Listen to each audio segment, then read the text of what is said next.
Vítáme vás, přátelé a sledovatelé blogu Zákony bohatství. Děkuji, že sledujete. Dneska to je znovu rozhovor s Petrem Drulákem a budeme si povídat na vaše přání nad otázkami, které jste položili. A je to znovu rozhovor neformálně s outsidery, vizionáři, které si přejete slyšet. Já je zvu, jak to dovoluje můj čas při cestách. Samozřejmě budu rád za další vaše tipy. Můžete se přidat do uzavřené skupiny na Facebooku Zákony bohatství, kde vy nominujete osobnosti. Nedělá mě potíž pozvat kohokoliv, koho si přejete. Děkuju moc. Děkujeme také za sdílení dál, protože dneska si budeme povídat o věcech, které jsou, řekněme, aktuální, jsou důležité pro mnoho z vás a zároveň také mohou otevřít debatu. Takže sdílejte, děkujeme. Také jsme rádi za každý komentář a za odběr, samozřejmě pokud vidíte poprvé. Petře, ahoj, já tě tady znovu zdravím a děkuju ti moc upřímně za tvůj čas. Vím, že toho máš také požehnaně. Děkuju ti. A já přijdu rovnou Ano, tak a já přijdu rovnou k těm otázkám, aby jsme se do nich pustili. Tak pojďme na první. Maminka Velková píše, při rozhovorech jste věcný a klidný. Jak dokážete udržet takový klid i ve vypjatých debatách? Ptá se. Já nevím, no, tak víte, já si myslím, že veřejná debata by měla být racionální, no, protože samozřejmě to neznamená, že tam, myslím si, že občas tam taky pustím trochu emocí, ale snažím se to držet v nějaký takový rozumný míře, protože pak se to nutně zvrhne na nějakou osobní hádku, urážky. No a proč by jako k tomuhle měl někdo přihlížet? Já myslím, že veřejná debata je tu proto, aby lidi vyjasnili svoje stanoviska, aby prostě vyjasnili svoje názory a když na mě někdo zaútočí, tak mu to vrátím stejně. Ale na druhou stranu třeba moje pravidlo je na nikoho osobně neútočit, pokud nezačne jako první. Jo? To znamená, myslím si, že to jako s jadernýma zbraněma. Jo? To znamená, pokud je někdo nepoužije proti vám, tak vy byste je neměli použít. Jo? Takže já takhle vlastně postupuju i v těch debatách. Já si emoce nechávám na jindy, no. Tak emoce si nechávám na soukromí, emoce si nechávám na tenisový kurt, kde už jsem rozmlátil několik raket, no, tak jako to tak je, no. Ale jinak tady v těch debatách se snažím chovat jako uměřeně, protože si myslím, že je to nutný, jo, že to je nutný, že tohle není místo, kde by lidi na sebe měli řvát a urážet se. Já jenom doplním, že pro ty z vás, kteří mi občas píšete, že byste si přáli, abych víc do těch hostů šel, tak tento formát mých rozhovorů už od začátku věku, co vysílám, je nekonfliktní. Takže já tady dávám prostor těm lidem, aby vysvětlili ty svoje stanoviska, aby jsme se jimi mohli zabývat. Můžeme zvát kohokoliv, takže to jenom doplňuju, protože my tady nevedeme jako nějakou debatu konfliktní. A díky moc za tvoje odpovědi, Petře, i následující otázky tady jsou velmi zajímavé. Petr Daniel, zdravím, pane profesore. V jakém uskupení států bychom dnes dokázali docílit naší co největší svrchovanosti a časem i prosperity? Díky. Ne, tak to já myslím, že je otázka, která bude podle mě čím dál tím aktuálnější, jo? Protože uvidíme, jakou cestou půjde Evropská unie. Já se domnívám, že skutečně stojí na určitém rozcestí, protože v Evropské unii jsou síly, které chtějí skutečně přejít k té federalizaci. Jo?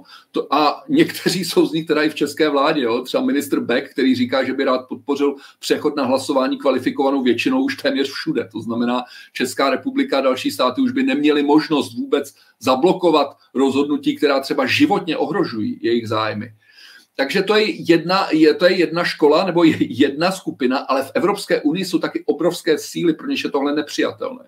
A chtěli by to spíš rozvolňovat, tu Evropskou unii. Takže já myslím, že v určité chvíli bude nějaké rozcestí a dojde patrně k tomu, že se vyčlení skupina států, který asi vytvoří možná nějakou i federaci, i když nejsem si jist, jestli ti občané skutečně o to stojí. Jo. To znamená, když někdo ve Francii a v Německu říká, že by chtěl federaci, tak ti občané s tím nesouhlasí, co tak vím, jo? Němci a Francouzi. Takže tam je to samozřejmě pak otázka dalšího asi vysvětlování a propagačních kampaní. A nevím, jestli tohle se podaří zlomit. Ale ve střední Evropě tohle podle mne úplně neprojde. Jo? Prostě to jako Češi v tomhle mají určitou tradici, určité skepse vůči těm nadnárodním strukturám a podobně jsou na tom Poláci, Maďaři a řada dalších. Takže pokud by k něčemu takovému došlo, tak mně přijde jako velmi vlastně jediná možnost nějaký středoevropský rámec. Jo? To znamená spolupráce s našimi sousedy a pak směrem na Balkán. Jo? To jsou vlastně teritoria, s kterými my po staletí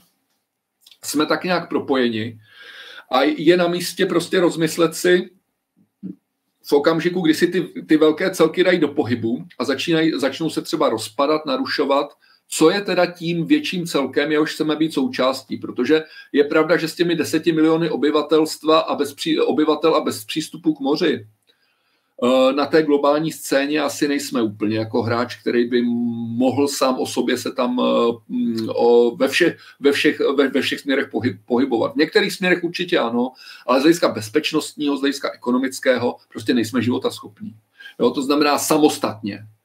To neznamená, že bychom se měli vzdát suverenity, my si ji můžeme udržet, ale ve společenství s ostatními suverénními státy, řekl bych středoevropskými a jihoevropskými směrem na ten Balkán, utvořit určité společenství, které může mít alianční charakter, které může mít hospodářský charakter a které prostě nám umožní přežít. Jo. Umožní přežít prostě mezi těmi dravci, protože globální politika to je prostě sféra dravců. Jo. Máte tam prostě Rusy, Číny, Američany, Indy, v té Evropě už moc ne, že jo. Tam jako evropští dravci už dodravčili. Jo. To znamená, Němci a Francouzi dneska už nejsou těmi globálními dravci, kterými byli do druhé světové války.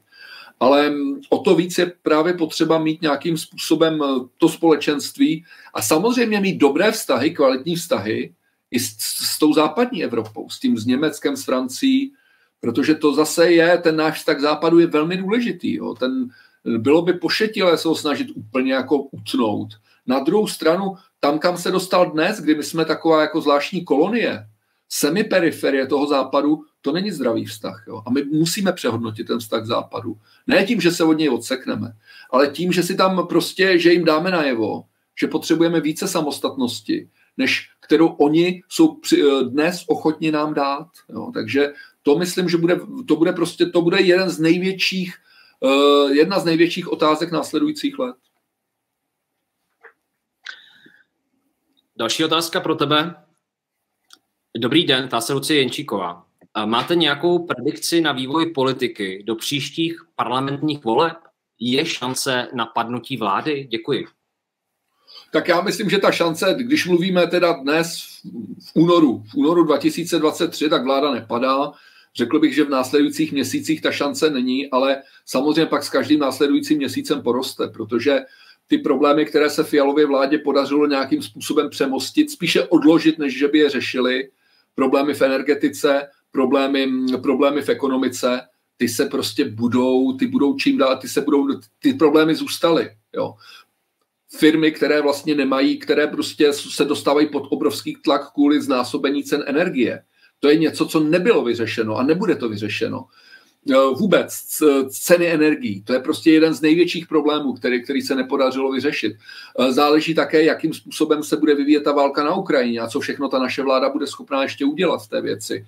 Takže očekávám, že samozřejmě budou pod rostoucím tlakem a přišlo by mi reálné, kdyby ještě před koncem volebního období se ta jejich koalice začala rozpadat. Jo? Že prostě předpokládám, že přece jenom je tu část ODS, která je asi trochu zděšena z toho extrémně proevropského globalizačního tahu, že je tu část ODS, která se nějakým způsobem ještě hlásí k nějakým národním principům a k určitému zdravému konzervativismu. Tam musí být zděšena z toho, co se odehrává v té vládě. Takže očekávám to pnutí. A za sebe říkám, doufejme, že k tomu dojde co nejdřív, ale v následujících měsících určitě ne. Další otázka je od Jan z Rokyca. Také si myslíte, pane profesore, že byly volby hlavy státu zmanipulované, když byl znám vítěz už ve 14 hodin 25 minut? Já z tohohle hlediska stále věřím v to, že ten sčítací proces je férový. Já vím, že prostě řada lidí, kteří o tom mají pochyby. Zatím jsem prostě nedostal evidenci. Jo? Nemám jako náznaky evidence, které by naznačovaly, že to sčítání hlasů není férové. Jo? To znamená, když mluvíme o manipulaci, tak já o manipulaci mluvím na úrovni mediální. Jo? O tom, o čem jsme už mluvili, co předvedla ta hlavní média, co udělala vlastně z toho kandidáta s velmi pochybnou minulostí, tak jako jakým způsobem ho vlastně vylíčila, takže i ti čeští antikomunisté a komunistobijci se za něj začali bít, ne proti němu, ale za něho. Takže v tom vidím obrovskou manipulaci, ale zatím nevidím, nejsem přesvědčen o tom, že by došlo k manipulaci při sčítání hlasů, ale obávám se, že v okamžiku, kdy se zavede korespondenční volba, což tato koalice chce udělat, tak tam už nikdy nebudu schopen pronést s jistotou takový výrok, protože při korespondenční volbě je možné cokoliv. Děkuji moc, Petře, za tvé otázky. Děkuji vám všem tazatelům za tvé odpovědi a všem tazatelům děkuji za vaše otázky. Číková se rovněž ptá, dobrý den, jaký máte pohled na pozvolné protlačování eura? Myslíte si, že se to povede? Není to věc, o které by mělo rozhodovat referendum? Já jsem viděl jenom teď to vydám pryč tu otázku, já jsem viděl pár takových debat na sociálních sítích, v některých bublinách, že vlastně nového českého prezidenta navštívilo euro s blondětými vlasy. Tak vymysleli paní prezidentku Čaputovou, že přijelo euro se podívat na to, jak to dopadlo u nás a že se radovalo ze Slovenska. Jak to ty teda vnímáš, tu otázku od Lucie? Tak já zaprvé jsem přesvědčen, že bychom neměli přijímat společnou evropskou měnu, protože přece jenom, i když samozřejmě naše měnová politika je do velké míry závislá na tom, co se odehrává v eurozóně, jo, my nemůžeme mít úplně samostatnou měnovou politiku, tak přece jenom máme určité možnosti, které země v eurozóně nemají, a to je především ta možnost devalvace. V okamžiku, kdyby jsme se dostali do nějaké zásadní hospodářské krize, doufáme, že k tomu nedojde, ale vyloučit se to nedá, tak může být devalvace jediné východisko. A to, že třeba pobaltské státy nebo Řekové, anebo Italové tu možnost devalvace neměli, tak to hrozným způsobem poškodilo jejich hospodářství. Zásadním způsobem. Takže myslím si, že je dobře mít tu možnost devalvace, nevzdávat se eura. Na druhé straně, my jsme vlastně, že když jsme podepisovali přístupové smlouvy, tak jsme vyjádřili souhlas s eurem s tím, že samozřejmě, až budou vhodné podmínky, tak tam vstoupíme. A myslím si, že prostě každá politická garnitura, která o to stojí, může vždycky říct, že ty vhodné politické podmínky nejsou. Kdyby se uspořádalo referendum, nemyslím si, že tady na to bude nějaká vůle, za současné garnitury určitě ne.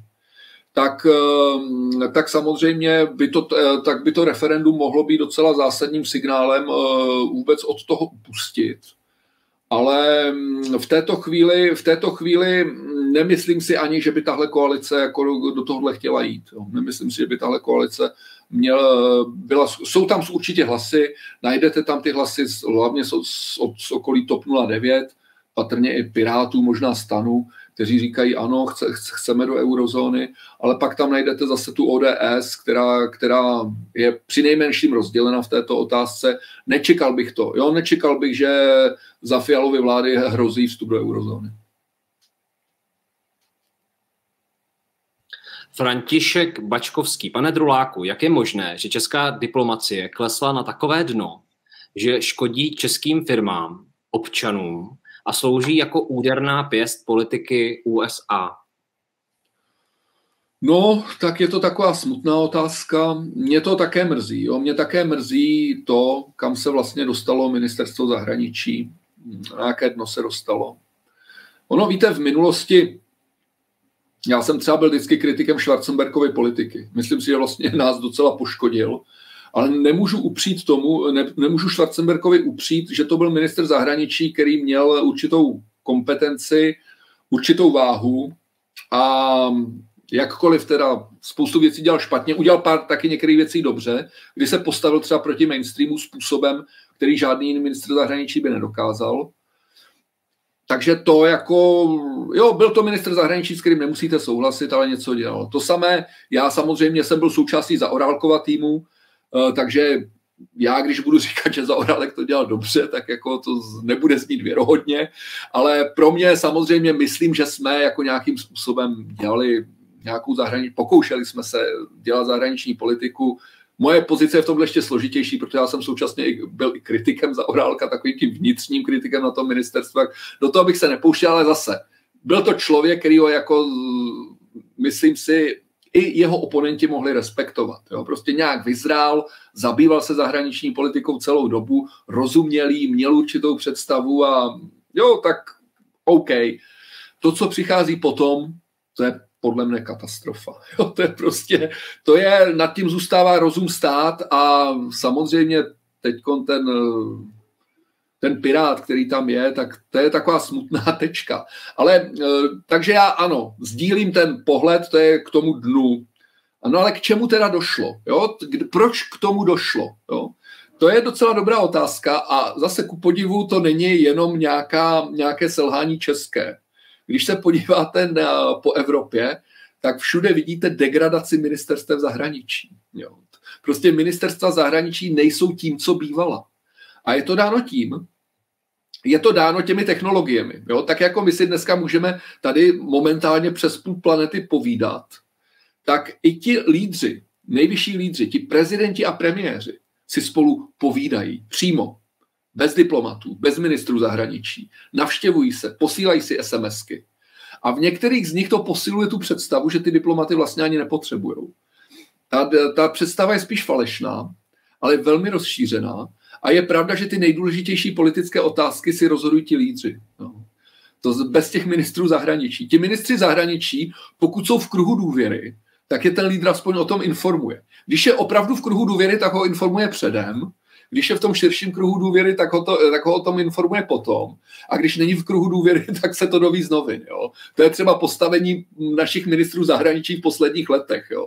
To znamená, tak to bylo prostě samozřejmě, když tam seděl Petříček nebo Kulhánek nebo Lipavský, tak jako se ty věci dozvírají tak jako třeba až z těch novin, nebo když jim to prozradí nějaký náměstek, který v kruhu důvěry je a který mu to ten prezident nebo premiér sdělí. Jo. Takže tak to je a v tomto není úplně unikátní. To znamená, ano, ti naši poslední ministři zahraničí jsou výjimeční svojí nekompetentností, v tom, že jsou tam lidi, kteří by v čele ministerstva zahraničí nikdy neměli být, ale ta degradace ministerstva zahraničí je obecný jev, jo, který probíhá všude a tady samozřejmě ještě, řekl bych, k tomu evropskému trendu se přidalo to, že za té minulé vlády Babiš se Zemanem si prostě shodli na tom, že to ministerstvo zahraničí fakt jako nepotřebujou a že je úplně jedno, kdo tam je, ať si tam ty socani dají koho chtějí, ať si tam dají třeba houpacího koně, ale že diplomacii oni budou dělat sami. To znamená, že Zeman bude dělat ten východ, jo, Rusko, Čínu, mimo evropský svět a Babiš bude dělat tu Evropu. Jo. Takhle si to v podstatě rozdělili.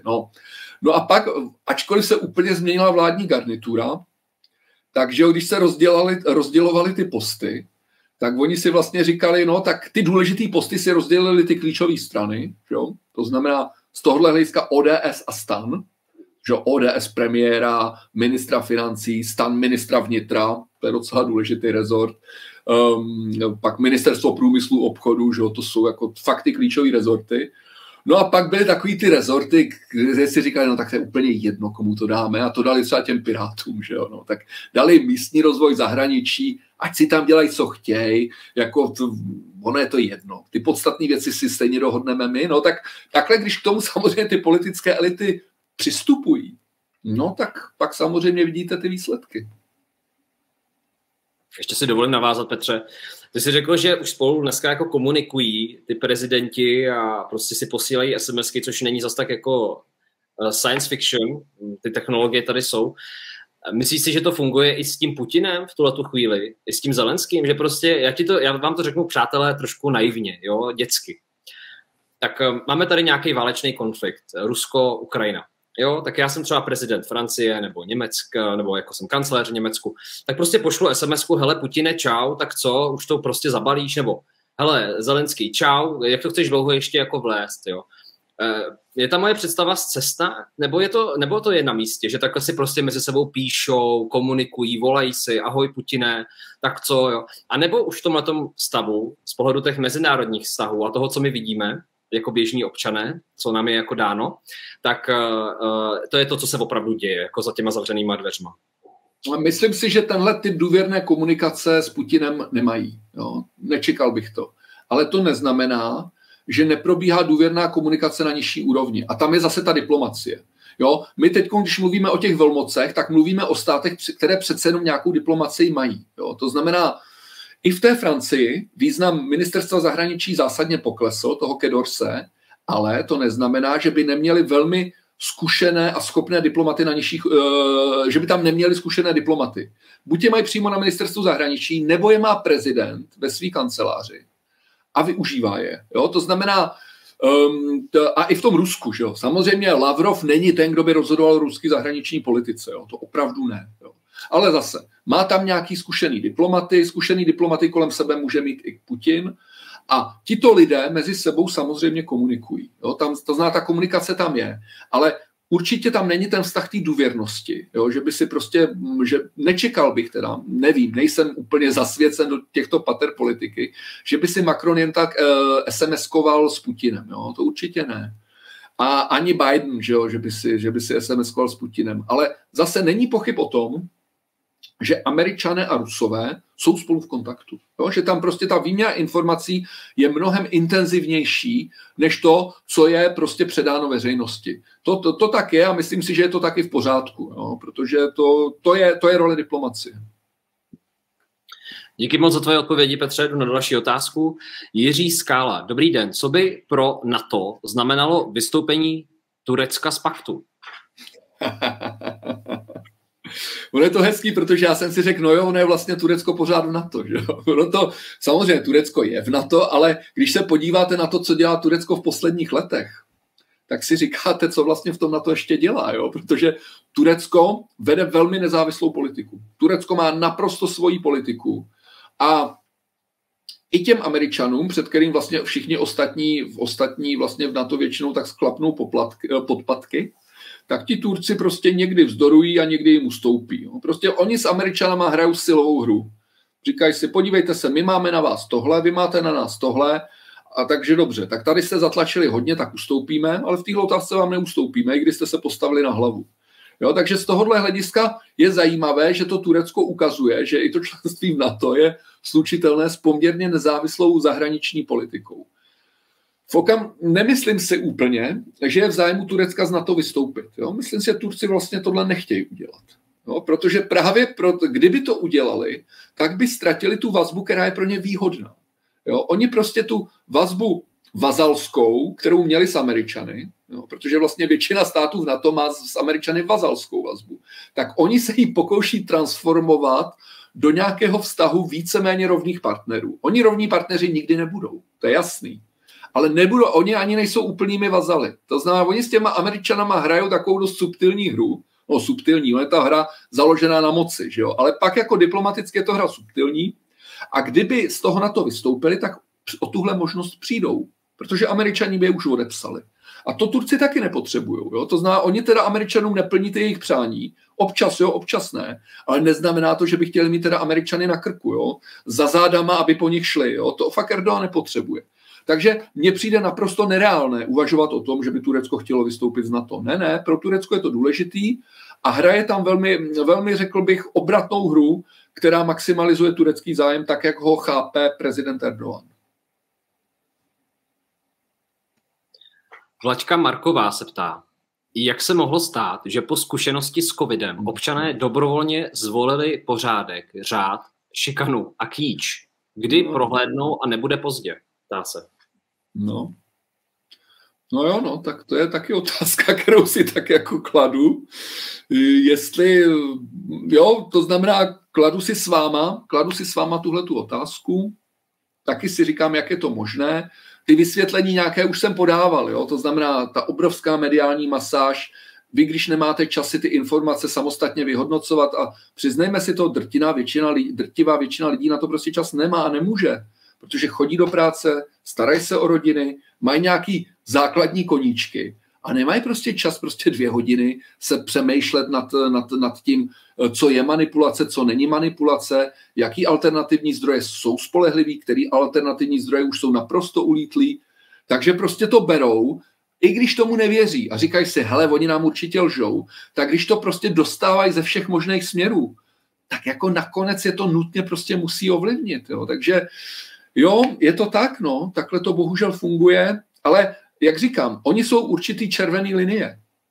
A když je ta propaganda, když je ta vláda se pokouší překročit a jde přes ně, jo, jako to bylo v té migrační krizi, jako by to bylo ve chvíli, kdy ta naše podpora Ukrajiny by začala hraničit skutečně s naším přímým zapojením, jo, do toho konfliktu, myslím si, že v té chvíli by se ta hranice překročila a najednou by se to obrátilo. Jo. Takže to, že prostě tam v tom minulém vysílání byla ta otázka, to byla otázka, myslím, od tebe, Tomáši, jestli v té komunikaci přece jenom nejsou nějaká ta příprava. Já jsem na to odpověděl kategoricky, že ji tam nevidím a teď jako, jak mi to trochu v té hlavě zase šrotuje, tak si říkám, že jsem možná byl příliš kategorický.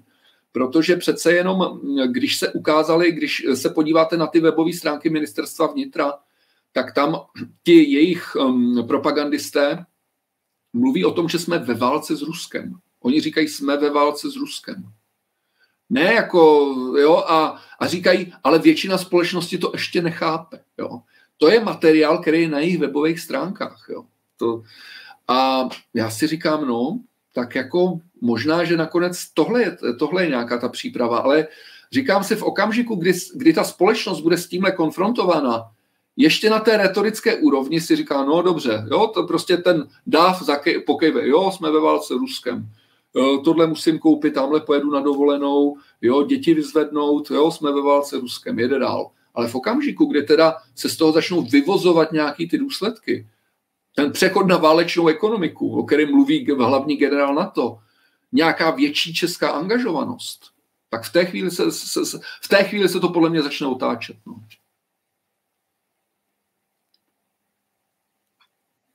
Roger Maggie, možná Rose, se ptá, jak se díváte na chování a jednání sotva zvoleného inaugurovaného kandidáta na prezidenta v souvislosti s mezinárodní politikou. Já jenom chci zmínit, že tento rozhovor my přenatáčíme s Petrem z časových důvodů, tak nevím, jestli už ta inaugurace proběhla, tak jenom doplňuji pro vás, diváci. Asi stěžejní ta otázka je v tom, jak ty vnímáš třeba ty kroky Petra Pavla v tuto chvíli. Jo? Ty počáteční kroky po tom, co byl zvolen.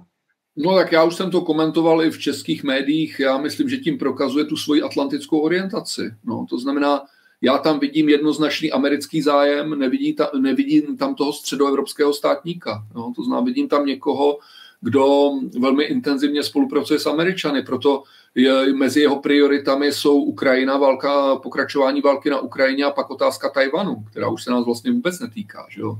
To znamená, Tajvan je sice důležitý obchodní partner, ale my, aby jsme kvůli tomu začali přehodnocovat politiku jedné Číny, anebo začali mluvit, jak to dělá premiér, že vlastně máme svoji vlastní politiku jedné Číny, kterou vlastně Číňané zdá se asi moc nerozumějí, tak to je prostě něco, co samozřejmě Američanům vyhovuje. No. Tak jako já myslím, ale zase tohle přece není překvapení. Když se podíváme prostě na to, jak se profiloval, jaká byla jeho kariéra, kdo jsou lidé, kteří mu tu kampaň dlouhá léta připravovali, tak přesně tyhle kroky samozřejmě od něj můžeme čekat. Takže žádné překvapení, jedná vlastně transparentně. Řekl bych, z mého hlediska jsou to transparentní kroky. Tady prolítává letadlo, tak snad to není tak slyšet. Petře, ještě mám otázku k tomu prezidentství. Tak nejsou tajemstvím ty investoři nebo ty lidi, kteří sponzorovali tu kampaň. Bylo tam poměrně velké množství jednotlivců, ať už u pana Babiše, anebo u pana Petra Pavla. Jaký je ten vztah toho prezidenta k těm investorům? Spoustu lidí může mít dojem, jak sledují třeba i ty sociální bubliny, že prostě jeden podnikatel dal tadyhle prachy panu generálovi, jo? Vyhrál teďka prezidentské volby. A teďka mu zavolá a řekne, hele, já nesnáším tady ty potvory, jo, na internetu nebo někde. Prostě můžeš na ně nějak docvaknout, kámo. A on řekne, jo, jasně, ty jsi mi dal těch 20 milionů, to víš, že to nějak vymyslím. Funguje to takhle? Je to jako vyexponovaný? Nebo jak to vlastně funguje ten vztah investor-prezident? To záleží, rozumíte, tam není obecný vztah investor-prezident. To záleží, na čem se domluvili, jak si to nastavili, jaký jsou motivy toho investora. Rozumíte, vy skutečně můžete mít investory, kteří investují čistě jako bez ohledu na nějaký svůj vlastní zájem. Říkají si, já fakt chci podpořit demokracii. Jo. Já nevylučuju, že takový jsou. Jo. Ale většina z nich, která tu investici dělá, tak si kupuje přístup k prezidentovi. Jo. Přístup. To znamená, on, když si s ním vytvoří tento vztah a ten kandidát s tím souhlasí, ano, s tímhle člověkem chci mít blízký vztah, protože když vám někdo dává nějaký miliony, tak souhlasíte, že s ním máte nějaký vztah blízký. Tak si kupuje ten přístup. To znamená, On, když mu něco bude ležet na srdci, tak tomu prezidentovi zavolá, jo? Nebo zavolá kancléři, jo? Nebo někomu, kdo dělal ten fundraising. A ten prezident to bude vnímat. Jo? Ale jak to bude vnímat? A jak to převede do těch konkrétních kroků, to vám říct nedovedu. Jo. To znamená zase, náš prezident není hlava exekutivy. Jo. Takže on vlastně není úplně takový ten zařizovač. Ale když tam má zase šikovného kancléře, nebo šikovného poradce, který ví, že někteří ministři od toho prezidenta občas něco potřebujou, tak může říct, hele, tak zavolá na to ministerstvo, co já vím, průmyslu, obchodu, financí, nemluvím o zahraničí, a mi to úplně jasný, že jo, tam ty od něj potřebují pořád něco, ale i ti jiní ministři od toho prezidenta občas můžou něco potřebovat. A řekne mu, hele, ty od nás potřebuješ, ty od prezidenta potřebuješ tohle, prezident by zase potřeboval tohle. Jo, dá se to nějak řešit, umíš to, jo? Takže takhle nějak to pak funguje asi, jo? Ale já jsem teda u tady těch dohod nějakých zákulisních mezi sponzorama, který by si kupoval vliv, a nositelem nějakého veřejného úřadu nikdy nebyl. Takže je to spíš takové ty věci z druhé ruky, co se člověk občas dovídá. Myslím si, že samozřejmě ta Zemanova prezidentská kancelář z tohohle hlediska, to jsou docela dobrý výlupky, jo, ty, co tam sedí, jo, to znamená ten Mynář s tím Nejedlým, tak to samozřejmě ty politické obchody dělali pořád, jo, a myslím si, že pak v určitý fázi už ani i Zeman nad tím docela ztratil kontrolu, že v určitý chvíli možná dokázal kontrolovat a v téhle chvíli už už poslední teda léta myslím, že ani neví, která bije, no. Ale jo, u těch velvyslanců je to celkem jednoduchý, jo, to prostě, to zná, dal nějaký ty miliony tomu prezidentovi, nějak nebo ho podpořil jinak a řekne, hele, já bych chtěl být velvyslanec tam a tam. No a prezident pak řekne ministrovi zahraničí, hele, buď tohle Pepíka pošleš, nebo já tam prostě nepodepíšu těch tvých 10 kandidátů, co tam máš. Jo? A to prezident Zeman dělal, teda, to vím prokazatelně, tyhle věci dělal. A zkoušeli to jiní prezidenti, nevím jak ostatní, ale u Zemana vlastně tam to můžu potvrdit, že tak to fungovalo. Zdeňka Frýdlová se tě ptá, bylo by možné, aby celá V4 vystoupila z Evropské unie a začala spolupracovat? A co by to přineslo České republice? Nemyslím si, že by to bylo možné, ani si nemyslím, že by to bylo vlastně nějakým způsobem žádoucí. Jo? Protože vystupovat z EU, to je proces, který je strašný. No, to je strašný proces. Myslím si, na to úplně nemáme, na vystupování z EU. Takže jako zase rozumíte, vystoupit z EU a všechny naše naděje dát upnout k Budapešti a Varšavě, no, tak to by asi nebylo úplně to nejlepší. Jo. Tam, kde spíš, já myslím, že ta středoevropská možnost bude reálná v okamžiku, kdy ta Evropská unie se dostane do krize. Kdy skutečně se tam střetnou ty, kteří to chtějí více integrovat a ti, kteří by chtěli rozvolnit a tam se najednou otevře prostor pro nějaké to středoevropské řešení. Ale nějaké vystupování z EU, myslím si, na to nemáme. Nemáme na to diplomaticky, nemáme na to ekonomicky. Vemte si Britové. Britové skutečně jsou ještě jsou regionální velmocí. Jo? Nejsou světovou velmocí, ale jsou světově vnímáni a regionálně jsou skutečně hráčem prvního rangu. Tady prostě v tom evropském, možná i eurozijském regionu. A pro ně ten vystupování z EU byla skutečně noční můra. A dodnes vlastně ta věc není úplně vyřešená. Jo.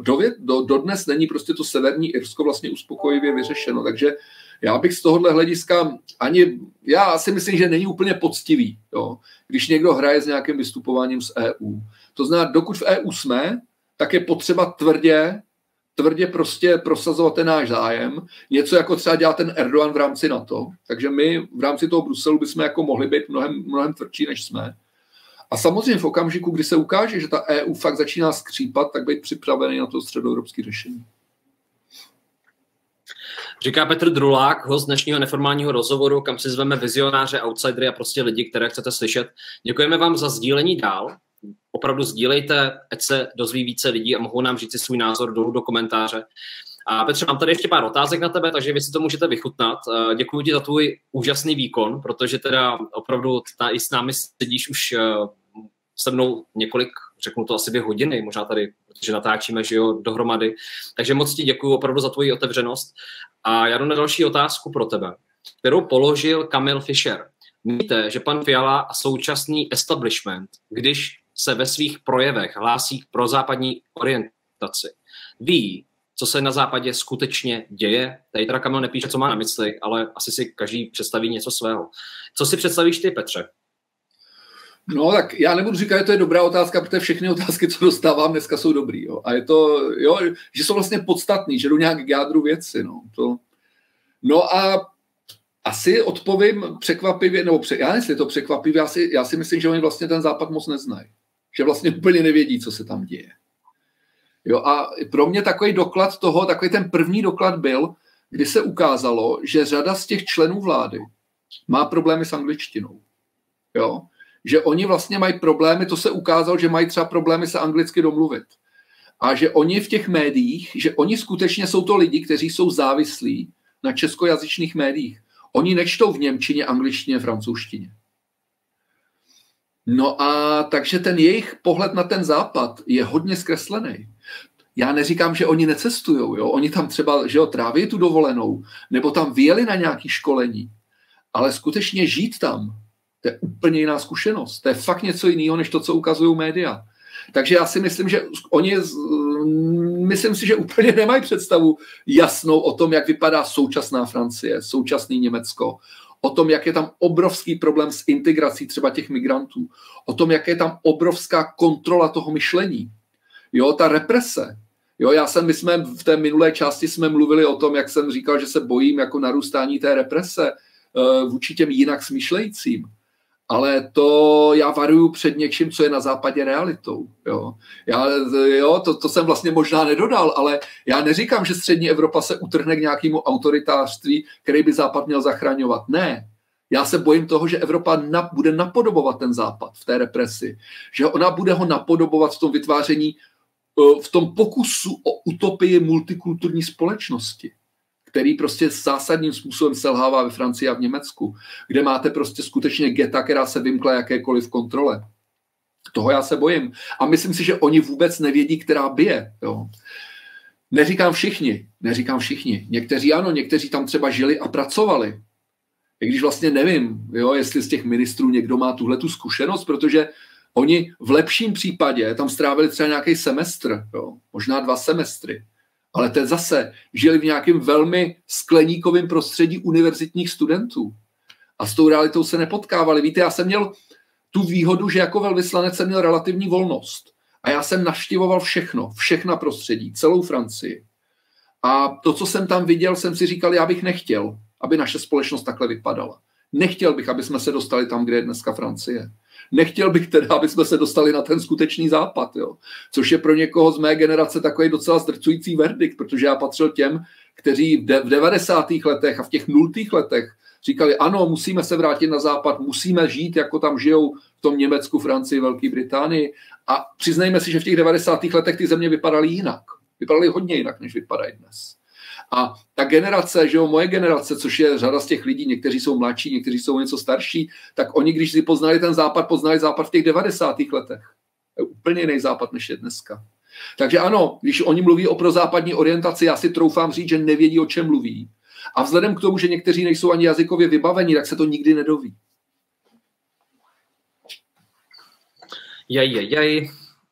Jinak jo, prosím vás, jenom pro vás diváci, abyste mě tam nespamovali, toto nejsou tetování, to je z Hany, ano, to kamarád se učil s Hanou tady v Tajsku, tak si testoval na mě, takže Hello Kitty není mé nové tetování, ale je to testovací prostor, takže jenom takové doplnění, které se sem určitě teďka věcně hodí. Lucie Brysudová, proč všichni opakují klamný příslib, že Ukrajina má šanci ve válce Rusko porazit? Tak jsme u toho, Petře. Komu tahle nebezpečná iluze nahrává, ptá se. Tak samozřejmě je to dáno tím, že existuje určitý zájem na tom to Rusko zaměstnat. Jo? O tom už jsem mluvil v té předchozí části. Vy, když to Rusko chcete zaměstnat v tom konfliktu, tak to vyžaduje masivní, obrovskou pomoc Ukrajiny. Rozumíte, Ukrajinu financuje Západ. Ten stát víceméně přestává existovat. Tam existují ti vojáci, existují úřady, ale veřejné finance, ukrajinské veřejné finance, to je otázka vlastně injekcí. Ty stojí na západní pomoci, ukrajinský státní rozpočet. No a jak ty občany máte přesvědčit k tomu, aby tato politika měla legitimitu? To nepřesvědčíte tím, že řeknete, že je potřeba Rusko nějak zaměstnat. Tam je potřeba vybičovat tu emoci a říct si ten hrdinný boj za nezávislost, ten boj, pokud bude dostatečně rozhodný, tak povede k tomu vítězství.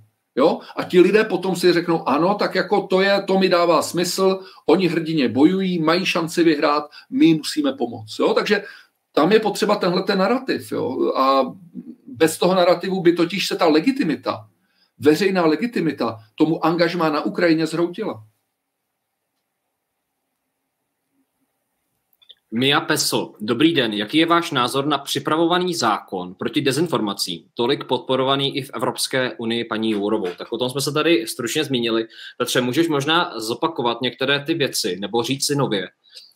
Co tam ty vnímáš jako to největší riziko na tomto zákoně nebo na tom, co se chystá? Tak ono z toho zákona unikaly různý záměry, já přesně nevím, jak ten zákon úplně vypadá, ale z toho, co teda ti lidé, kteří to posuzovali, chtěl bych tady odkázat na Společnost na obranu svobody projevu. To jsou lidé, kteří se tím seriózně zabývají a kteří včas začali poukazovat na to nebezpečí. Tak samozřejmě myslím si, že bude mnohem jednodušší prostě pronásledovat každého, kdo je nositelem alternativní informace. Jiné informace, než která je ta vládní. Bude to tedy jednodušší z hlediska uzavírání těch různých serverů. Jo, tak jako to vlastně partizánsky udělali loni, krátce po té invaze na Ukrajinu, kdy vlastně vláda jakoby požádala, aniž by to mohla přikázat, tomu poskytovateli domény CZ, aby některé ty servery vyřadil. On je vyřadil, ale pak to vlastně neobstálo úplně soudně. Jo? Takže oni chtějí připravit situaci, aby tyhle věci se daly udělat naprosto legálně, lusknutím prstu. No a pak je tu samozřejmě to pronásledování osobní, těch nositelů, těch lidé, kteří říkají ty věci, které se nehodí, budou označeny a patrně za dezinformátory, bude tam možná i nějaký paragraf, já nevím, co tam všechno bude, ale je to prostě něco, co má umožnit vládě nejenom tedy to, že si může rozšiřovat tu svoji verzi pravdy, tu svoji verzi reality, to už může bez problému, ale uzavírat legitimní kritiku té její verze. No. Tak to já myslím, že je naprosto zásadní. A opět prostě to, že to jde od Evropské komise, já považuji za skandální. Evropská komise tu není proto, aby nějakým způsobem bojovala proti dezinformacím. Evropská komise je tu proto, aby usnadňovala spolupráci mezi státy, aby usnadňovala fungování společného evropského trhu a fungování těch domén, kde se evropské státy rozhodly, že půjdou tou společnou cestou. Evropské komisi státy nedali k tomuhle mandát. Evropské komisi k tomu nedali ty státy mandát. Takže prostě Evropská komise se uzurpuje neustále nové kompetence. Samozřejmě za podpory několika aktivistických států, za podpory Evropského soudního dvora. A to je prostě, a mě mrzí teda, že česká komisařka je toho součástí, že ona je tou tváří z toho neblahého vývoje. Zeptám se trošku jako od boku a já třeba osobně nemám nějaké smýšlení, které by bylo proti ukrajinské existenci covidu. Nepopírám, vysílám s lidmi, kteří přesto mají rozlišné názory. Jsou tam lidé, kteří jsou z mainstreamu, z nějaké části, asi menší, přiznávám, protože samozřejmě poptávka je po těch outsiderech nebo vizionářích.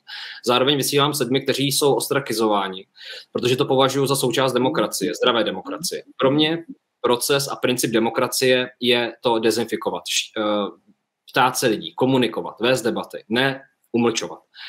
Myslíš si, že třeba lidé jako já, blogeři, kteří chtějí vytvářet debatu a chtějí podporovat tu pluralitu ve společnosti, budou pronásledováni, že jsou nepřáteli vlády podle té dikce? Jak to sleduješ, tu komunikaci? Očekával bych, že ty budeš mezi prvníma. Jo? Že prostě bude možné legálně použít technické prostředky, které prostě zkomplikují. Jo? Které zkomplikují tohle vysílání. Já nejsem technicky zdatný, jo? Ale vím, že ty technické prostředky jsou, jo? Které to můžou zkomplikovat. I když se budeš pohybovat někde ve východní Asii, tak to neznamená, jako, že jo, tam se prostě ten přenos může zásadně zkomplikovat. Takže samozřejmě je to, já myslím, že ti lidé, co píšou ten zákon, tak mají na mysli lidi jako si ty. No, to je jasný. No, já k tomu ještě doplním, že už jsem si tím prošel, vy to víte, drazí sledovatelé a fanoušci, už v minulém roce byla zavřená stránka Zákony bohatství s 230 000 fanoušky. Mimochodem o tom napsal Petře i ta Společnost pro obranu svobodu projevu, protože to byl jeden z největších teda jako cenzurních zásahů, co se týká Facebooku. za rozhovory s některými lidmi, kteří dnes třeba můžou volně mluvit. Jo, protože to, co oni říkali tehdy, bylo zakázáno, dneska už to zakázané není, protože se to potvrdilo. A já si myslím, že to hodně stojí i na vás, drazí sledovatelé a fanoušci, za vaší podporou, protože vy se tím impulzem, který funguje a existuje, a dokud budete vy stále tady, tak si myslím, že není důvod se obávat, protože mě píšete, že máte třeba obavy, já je nemám. Já se, Petře, s těma lidma i znám, s některými, a musím říct, že teda někdy taky koukám na to, co oni vymýšlejí, a neděláme potíž si s nima povídat, ale některé ty věci jsou pro mě psychologicky opravdu velmi těžký pochopit. Jo. To jenom jako dodávám k tomuhle tématu, uvidíme, jak se to bude vyvíjet dál. Já dneska dávám prostor hlavně vašim otázkám, jinak myslím si, že bychom se o tom mohli rozpovídat, tak třeba na nějaké živé akci jsou, uspořádám, tě rád pozvu.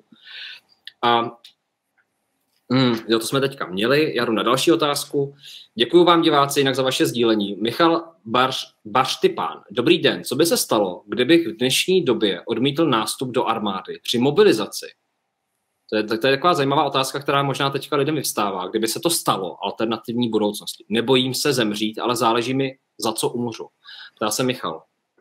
No, tak podívejte se, já teď musím se přiznat, že já neznám přesně, jak ty naše zákony jsou vlastně postaveny, jo, ale jak to bývá prostě v takových situacích, pokud je někdo teda součástí armády, je odveden, což jako většina lidí dneska odvedená není, že jo? Protože jo, tam je otázka, my nemáme, že jo, my jsme neměli my nemáme už povinnou vojenskou službu asi 25 let, máme profesionální armádu, takže ta myšlenka, že by prostě mladí lidé, kteří neprošli vojenským výcvikem, byli mobilizováni a nasazováni do nějakých vojenských akcí, právě i z těchto důvodů mi přijde jako velmi těžko představitelná. Samozřejmě můžeš oponovat tím, že Američani ve Vietnamu, to znamená ta druhá polovina 60. let, jako tam vlastně k tomu docházelo. Tam taky nebyla povinná vojenská služba, ti lidé vlastně byli jako násilně mobilizováni.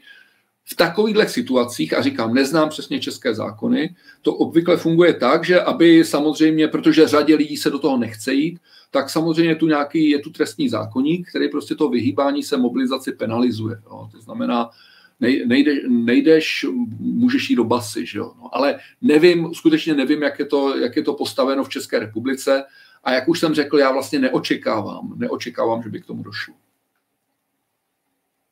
Ale zeptám se tě znova od boku, Petře, nevím, jestli o tom něco víš, ale tak já jsem zmiňoval v předchozím díle, že potkávám v Ázii velké množství, dá se říct, že jo, když to porovnám. Prostě kluků z Ukrajiny i z Ruska. Jsou to mladí kluci, je jim tak jako mě 30 let a nechtějí se účastnit těch jatek. Jo? I když každý z nich má nějaký důvod a ty politici to do nich valej, nebo i ten mainstream nějakým způsobem prostě odjedou, protože mají rodiny, mají děti, nechtějí dávat sázku život. Já vím, že ten stát je každý jinačí, Ukrajina i Rusko, jo, to je jako je o té znalosti těch zákonů, ale myslíš si, že opravdu to může být tak, že když ten kluk z Ukrajiny odjede, že už se nemůže vrátit, nebo když se vrátí, tak ho prostě zavřou, nebo i v Rusku? Čeká ho trestní stíhání, samozřejmě, čeká ho trestní stíhání, a nebo se to řeší tak, že prostě tím, že ho mobilizují, že ho prostě pošlou do té armády, tak nějak jako, to nevím, jak to probíhá, ale je normální, že když máš mobilizaci a ona se tě týká, to znamená, máš tu povinnost, a tu povinnost porušíš tím, že třeba utečeš, tak se vystavuješ trestnímu stíhání. Takhle to funguje všude. A v režimech, jako je ruský nebo ukrajinský, předpokládám, že to tak samozřejmě je. Jo, že to je, že když se vyhýbáš, tak je to prostě něco, co nese nějaké trestně právní následky.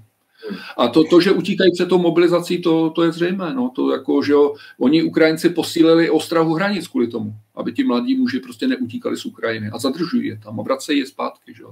K tomu dochází na Ukrajině. A ještě navážu jednou otázkou.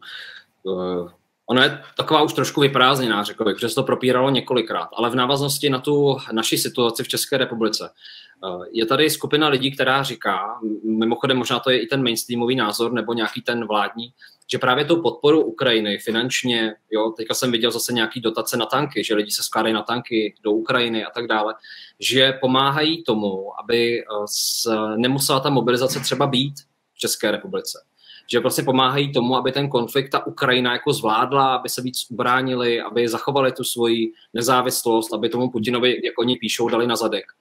Je tohleto podle tebe jako správný krok? Protože, proč se tě ptám, já nevím, jestli to tak v dějinách někdy bylo, že by prostě byly dobročinné sbírky na nákup zbraní přímo od obyvatel nebo tanků, kteří se složí na tank a pošlou ho. Jo. Já vím, že se to platilo z daní vždycky tyhle ty věci, že jo? A to je to jako podobný princip. Ale jak ty vnímáš to argumentační stanovisko? Prostě podporujeme, posílíme peníze, protože je to pořád lepší, než tam poslat ty naše mladý kluky. No tak podívejte, jestli takhle někdo uvažuje, tak to znamená, kam už se posunul jako ten český diskurs, jo. Protože jak říkám, já stále jsem přesvědčen o tom, že to není reálná možnost prostě posílat naše vojáky na Ukrajinu.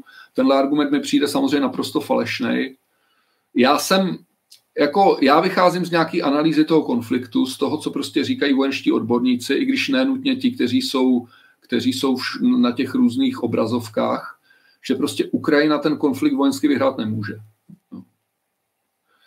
Nejsem voják, ale jako dává mi to smysl, jo? Protože když srovnám ten potenciál Ruska, potenciál Ukrajiny, lidský, hospodářský, vojenský, to, že Rusko má možnost ničit Ukrajinu svými raketami, Ukrajina nemá možnost ničit Rusko svými raketami. To je tak obrovská nerovnováha, která mluví v neprospěch Ukrajiny, že Ukrajina ten konflikt vojensky vyhrát nemůže.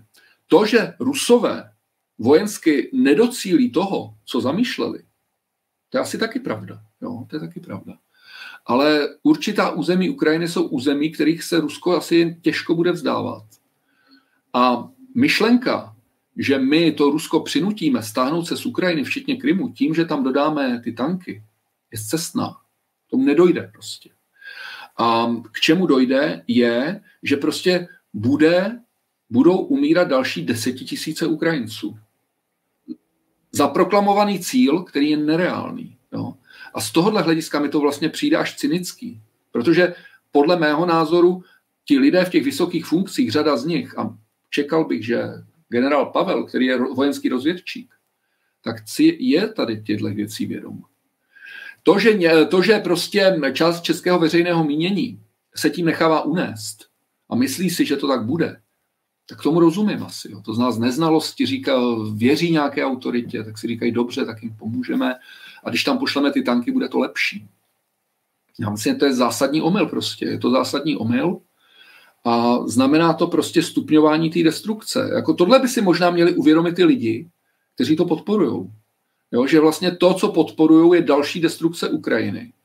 A že to nepovede k ukrajinskému vítězství. No, že to prostě povede k tomu, že ta země bude úplně zničená, bude mít prostě o několik set tisíc lidí v tom nejproduktivnějším věku míň. No, že prostě ztratí. Tam jako to, co se dneska odehrává kolem toho Bachmutu, ty boje, to jsou velmi kruté boje. No, tam prostě umírají stovky mladých Ukrajinců denně. Umírají stovky Rusů. Jo. To zná to. Ale dobře, Rus je agresor, nechme to být. Jo. Ale tady je Ukrajina, že jo, která samozřejmě na jedné straně se brání. Ta obrana je jako věc legitimity, ale pro mne obrana ztrácí tu svoji legitimitu nebo tu svou auru, když je to prostě ztracená bitva. Když prostě lidi ženete na jatka a ta jatka nemůžou prostě přinést ten efekt. Já myslím, že by bylo dobře, kdyby si ty lidi znova přečetli Remarka, jo, Na západní frontě klid. A když si to přečetli, aby prostě viděli, co to ta válka znamená. Jo, já myslím, že takový to hraní na válku, který prostě probíhá v tom českém veřejném mínění, je to až děsivý, jo, ta lehkomyslnost. Takže ne, já tenhle argument nepřijímám. Ono to je mimochodem teda filmovaný Na západní frontě klid, na Netflixu to můžete najít. Mě to zasáhlo. Ale knížka je vždycky lepší než film. Číst knížky. 100% souhlasím a pokud jste fanoušci knížky, přečtěte si, já jsem ji četl, viděl jsem ji potom ten film a tam mě vždycky šokuje ten boj o ten metr čtvereční. Jo. Kolik tam bylo prolito krve kvůli metru čtverečnímu, který dneska ten metr čtvereční se vlastně asi prodává mezi různými investory. Nebo takhle, co tím chci říct je to, že se v jednu chvíli bojuje o metr čtvereční, tam proteče 1 000 000 litrů krve mladých kluků a pak ten samý metr čtvereční se koupí nějaký podnikatel za pár dolarů nebo za pár rublů protože ta situace se změní. A to je vlastně šílený. Jo. Jinak, Petře, já ještě na to navážu. Já tě bedlivě poslouchám. Ono mně připadá, že pro mnoho lidí je náročný tohleto přijmout, co ty říkáš. Protože když si teda představím třeba Českou republiku, my jsme malá země a máme taky nějaká svá traumata. Jo. Ve škole to je ještě obnovováno, protože se to učíme a neustále se to opakuje. A mnoho lidí může mít představu, že kdyby se to dělo nám, tak přece jsme rádi za to, že nám někdo pošle ten tank, že můžeme bojovat o tu naší zemi. A že lidi jako ty, který to říkají, že jste vlastně jako v určitým způsobem v jejich teďka kontextu vnímání, jak to cítím, že jste vlastně zlí a že jste monster, když tohle to řekneš. Protože kdyby to byla naše země, tak přece do posledního dechu, do posledního muže budu chtít bojovat a tomu velkému nepříteli nakopat zadek. Proč se tě na to ptám, nebo proč to vyzdvihuju, je, jestli třeba máš pochopení pro tohleto myšlení a pro ten způsob uvažování. A jak to ty vnímáš, tohleto stanovisko? Protože se to vrací se to jako bumerang. Jo? Kdyby šlo, sleduju ty sociální bubliny, kdyby šlo o naší zemi, tak jsem rád, že někde já nevím, v Bulharsku udělají sbírku peněz a pošlou sem tank proti nepříteli. A takhle třeba můžou přemýšlet některý lidi. Co ty si o tom myslíš? Víš, já pro tohle vlastně nemám pochopení vůbec žádný. Když by to řekl Polák, tak bych možná tomu ještě rozuměl. Ale myslím si, že Čech tohle říct nemůže teda. Jo? A docela mě to dráždí. Musím říct, že s těma lidma vlastně ani nemám trpělivost. Ani se s nimi o tom nechci moc bavit, abych řekl pravdu. Jo? Podívej se na české dějiny 20. století. My jsme v této situaci několikrát byli totiž.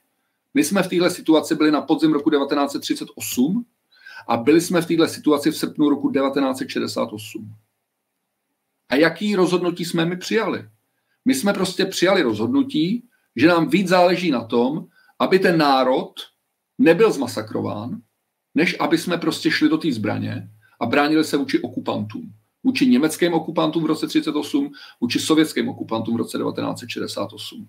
To rozhodnutí bylo správný a většina národa ho přijala. Pak máš pár intelektuálů, který budou vykládat, jak prostě je to špatný a jak jsme se měli bránit. Jo? A to jsou většinou intelektuálové, kteří v životě neviděli pušku, anebo který rádi půjdou do války, když jí bude válčit někdo jiný. Samozřejmě najdeš i pár lidí, kteří jsou lidé zbraně, lidé akce a kteří řeknou ano, měli jsme jít do toho. Ale drtivá většina národa tohle přijímá. Ten rok 38 i ten rok 68. To znamená, my máme tuhle historickou zkušenost, naše cesta je jiná. Naše cesta je taková, že když nám hrozí ztracená bitva, a obě dvě by byly ztracené bitvy, jak proti nacistickému Německu, tak proti Sovětskému svazu v roce 68. Tak, protože to by stálo by to zase 10 000, 100 000 mladých životů a situaci by to nezměnilo. Takže my jsme šli jinou cestou. Jo? Takže mně přijde, že někteří Češi, a to mi přijde vlastně až odporný, si kompenzujou nějaký ty svoje komplexy, který mají z roku 38-68, říkají, měli jsme bojovat. Kompenzují si to tím, že prostě říkají, no tak my jsme sice nikdy nebojovali, ale tady jsou ty Ukrajinci, oni bojují, tak my je prostě na ta jatka dál budeme hnát.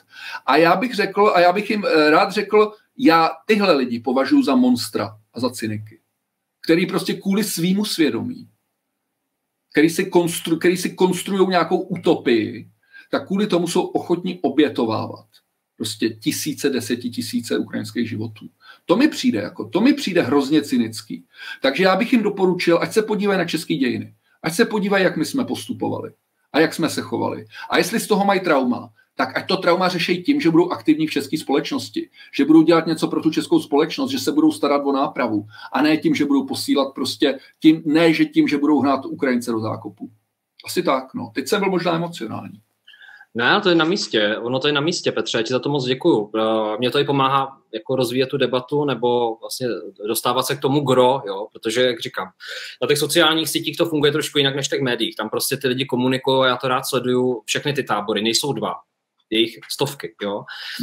A ještě mě napadá jedna věc, co jsi si říkal v návaznosti, to bylo opravdu jako silný pro mě.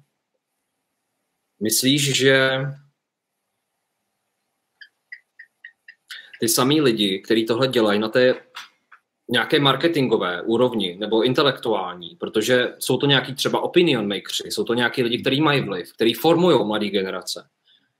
Že kdyby opravdu došlo k tomu nejhoršímu, že by nešli do té bitvy, že prostě, jak to ty říkáš, to trauma vyúsťuje v tom kompenzovat si to svoje trauma, to svoje malé češství tím, že nakoupím zbraně, pošlu je tam, pomůžu, teda v jejich úhlu vnímání, pomůžu té Ukrajině proti agresorovi. Že kdyby došlo k tomu, hele, tak teďka přijďte, nebo ono z toho, že se stalo, ne, ta dobrovolná, že můžou dobrovolně jít. Jo, podívej, ale tohle není otázka, která se dá odpovědět obecně. Prostě jsou skutečně lidi, kteří prostě tam jdou a bojujou. Jo. Většinou jsou to lidi, kteří toho moc nenamluví, teda, když už jsme u toho. Jo. A pak jsou lidi, kteří prostě, pak máš lidi, kteří prostě budou hecovat do války. A když přijde na akorát, tak třeba vemou tu pušku a půjdou taky. No a pak budeš mít hodně lidí, kteří budou hecovat a když přijde na akorát, tak pošlou někoho jiného a sami zdrhnou. No, takže já nemůžu říct, to už je pak otázka nějakého osobního nastavení, osobního charakteru. A nedá se to říct obecně, ale řekl bych, že ti lidé teda, kteří o tom nic nevědí a kteří prostě takhle hecujou, tak minimálně jednají nezodpovědně. Jo. Lidé, kteří nevědí, co je válka. Ono už taky mimochodem máme docela dost svědectví těch různých navrátilců. Jo. Hodně jich je na západě, ale už já jsem teď slyšel svědectví nějakého českého navrátilce a já vlastně jako nevím, je to autentický, není to autentický, člověk musí být opatrný, protože skutečně se dost manipuluje, ale na druhou stranu, když si procházíš to, co říkají ti navrátilci, tak jako ten obraz té válčící Ukrajiny je dost hrozivý, teda, který oni dávají. Jo? Takže možná, že ti, kteří dneska na těch blocích tam prostě ženou do těch zákopů, možná by jim prospělo, kdyby tam prostě pár měsíců strávili. A některé by to třeba přesvědčilo, že to, co dělali, nebylo správné. Děkuji ti.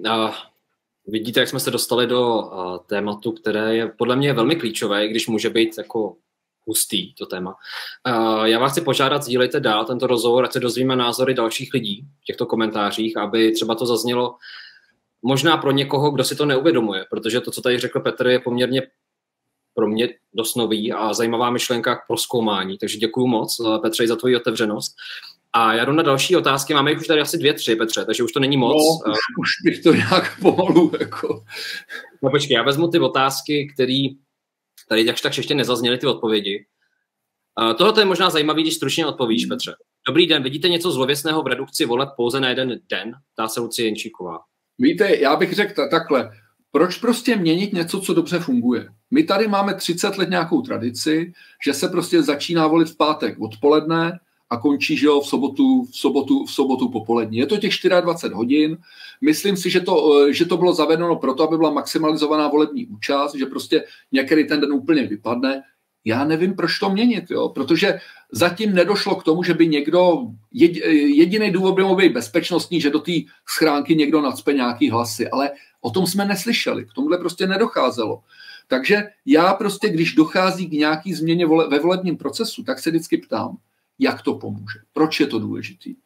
A řekl bych, že ten volební proces, ten samotný technický průběh voleb zatím v České republice probíhá férově. Jo. Ta otázka už tady jednou byla, jestli si myslím, že je férová nebo ne. Já si myslím, že vlastně víceméně férový je ten proces. Jakýkoliv zásah do toho volebního procesu my musíme přijímat s velkým podezřením a ptát se, jestli to náhodou neohrozí férovost volebního procesu. A proto já jsem proti tomu. Já jsem v tomhle mám extrémně konzervativní stanovisko. Když něco funguje, nešahejte do toho, nechte to fungovat.